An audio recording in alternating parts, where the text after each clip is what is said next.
Assalamualaikum warahmatullahi wabarakatuh. Nama saya Isna Nazala Firni dari kelas 10A jurusan Farmasi Klinis dan Komunitas. Di video ini, saya akan menjelaskan tentang daur lisis dan daur lisogenik pada virus. Oke, langsung saja kita masuk ke penjelasannya.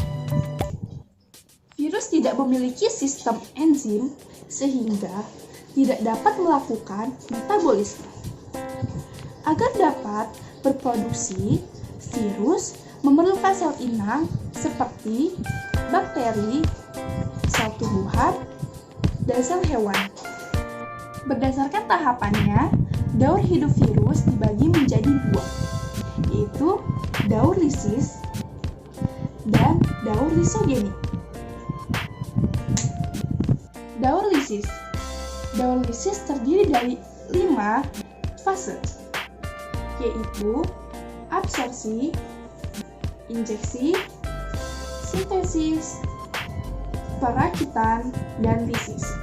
Agar mudah diingat, kita bisa membuat jembatan keledai, yaitu api si pelit, yaitu ab untuk absorpsi, I untuk injeksi, si untuk sintesis, P untuk perakitan, dan lit untuk lisis.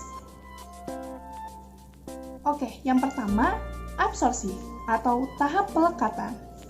Ditandai dengan melekatnya ekor virus pada dinding sel bakteri atau sel inang. Virus dapat menempel karena memiliki reseptor pada ujung-ujung serabut ekor. Selanjutnya, virus akan mengeluarkan enzim lisosom agar terbentuk lubang pada dinding sel inang atau sel bakteri.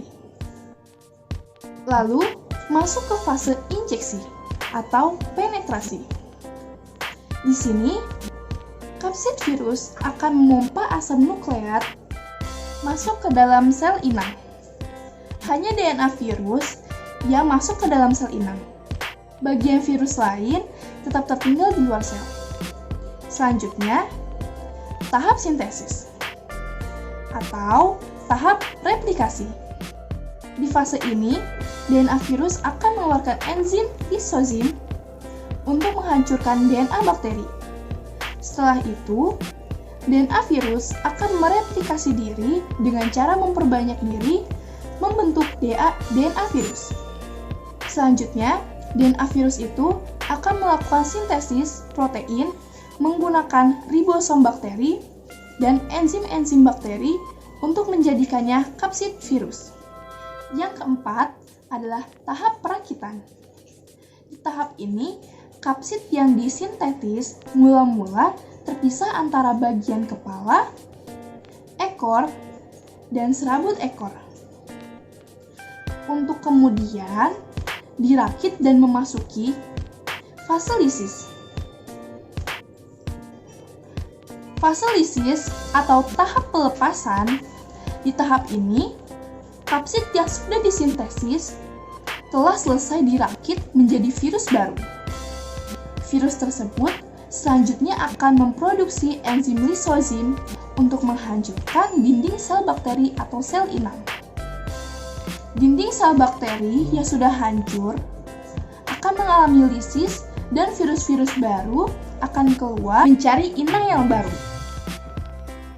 Terdapat beberapa tahapan pada daur lisogenik, yaitu tahap absorpsi, tahap injeksi, tahap penggabungan, tahap pembelahan, tahap pemisahan, tahap sintesis, tahap perakitan, dan tahap lisis. Pada tahap absorpsi dan injeksi, sama seperti pada daur lisis. Jadi, kita langsung saja ke tahap penggabungan. DNA sel inang yang terinfeksi DNA virus mengakibatkan benda ganda berpilin DNA sel inang menjadi putus. Selanjutnya, DNA virus menyisip di antara putusan dan menggabung dengan benang bakteri. DNA virus yang menjadi satu dengan DNA sel inang menjadi tidak aktif, yang kita sebut dengan profage. Akibatnya, sel inang yang terinfeksi akan memiliki DNA virus. Yang keempat, itu adalah tahap pembelahan. Saat DNA bakteri melakukan replikasi, maka DNA virus yang tidak aktif atau profage juga ikut melakukan replikasi. Jumlah profage DNA virus akan mengikuti jumlah sel inangnya. Untuk penjelasan tentang tahap sintetis, tahap perakitan, dan tahap lisis pada daur lisogenik itu sama dengan daur lisis. Oke, demikian penjelasan tentang daur lisogenik dan daur lisis pada virus. Sekian, terima kasih yang sudah menonton. Wassalamualaikum warahmatullahi wabarakatuh.